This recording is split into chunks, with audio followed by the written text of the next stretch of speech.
मैं लंबे कालखंड से जानता हूं। उनका यशस्वी मार्गदर्शन आरोग्य भारती के साथ है और पूरी टीम को साथ लेकर वो पूरे देश भर में लगातार काम कर रहे हैं। हम सब जानते हैं कि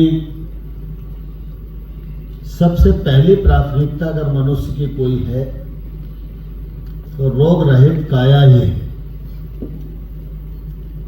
लेकिन यह हम जानते भी हैं, लेकिन जब जीवन में मानने की बात आती है तो हम लोग मानते नहीं हैं। यही हमारे दुख और दुरावस्था का कारण है।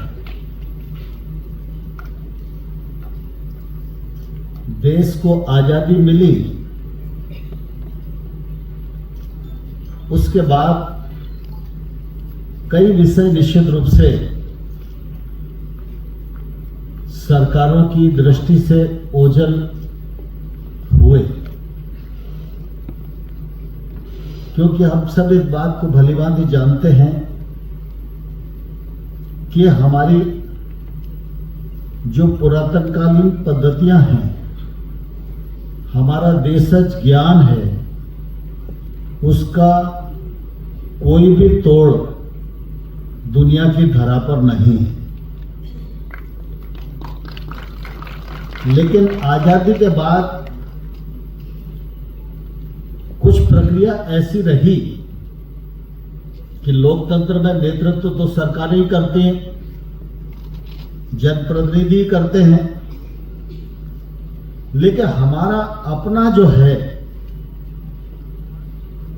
उसके बजाय जो परायों की पद्धति थी उस पर हमने ज्यादा गर्व करना प्रारंभ किया।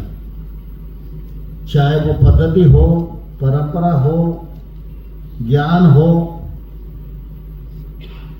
आजादी के 75 वर्ष बाद भी कई बार अनुसंधान के क्षेत्र में चर्चा होती है तो हमारे लोगों के मन में ये रहता है कि रिसर्च तो अभी कहीं नहीं हुआ, तो कहीं नहीं हुआ तो हमें क्यों करना चाहिए।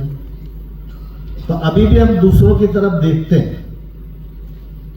लेकिन आजादी के बाद तत्कालीन सरकारों ने अगर देशज पद्धतियों के बारे में गर्व की बात की होती, उनको विकसित करने के लिए प्राथमिकता दी होती, तो मैं समझता हूं ये 75 वर्ष का कार्यकाल हमारे लिए स्वर्णिम कार्यकाल होता।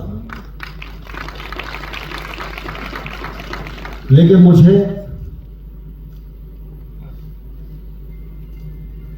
इस बात की प्रसन्नता है और देश को भी इस निमित्त आभारी रहना ही चाहिए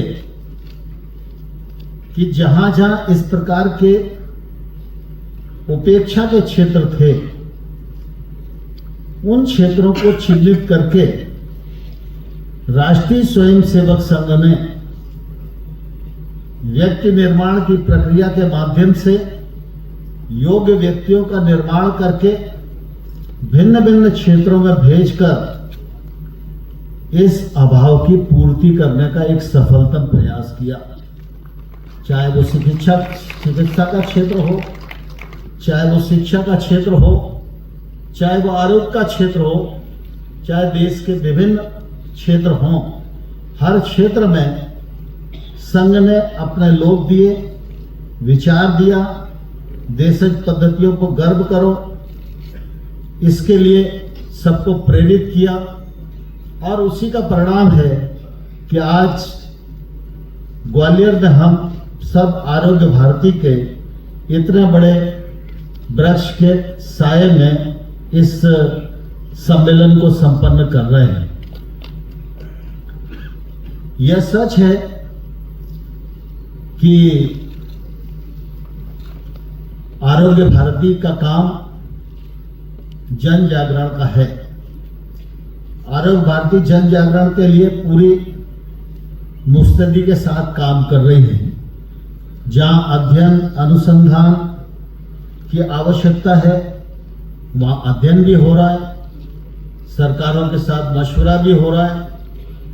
अनुसंधान की आवश्यकता है तो अनुसंधान पर भी ध्यान दिया जा रहा है, और उसी का परिणाम आज हम सब लोग देख रहे होंगे कि अगर प्रधानमंत्री नरेंद्र मोदी जी के कल्पना के अनुरूप वेलनेस सेंटर का जो क्रम पूरे देश में खोलने का आरंभ हुआ है, जो देश भर में आज 1.5 लाख से अधिक आरंभ हो चुके हैं, निरंतर ये प्रक्रिया प्रारंभ है। मैं समझता हूं यह आरोग्य भारती की सलाह का ही परिणाम है।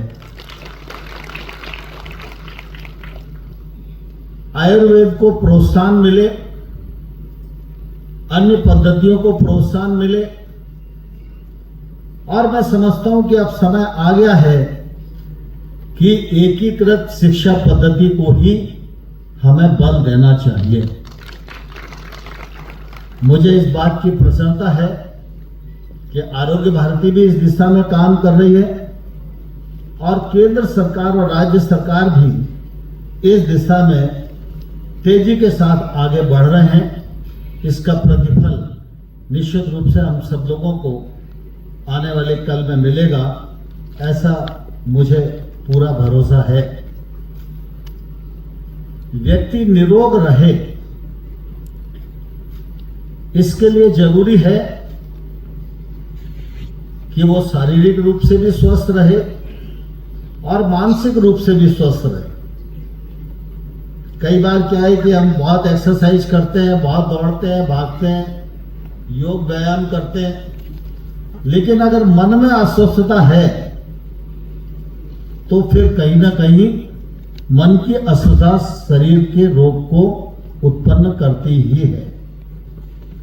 और इसलिए मन को स्वस्थ रखने के लिए जो जो आयाम जरूरी हैं उन पर भी उतना ही बल देना चाहिए, और शरीर को स्वस्थ रखने के लिए जो जो आवश्यक है वे सब काम अगर हम करेंगे तो निश्चित रूप से एक बीमारी रहित भारत का निर्माण करने में हम लोग आने वाले कल में सफल होंगे।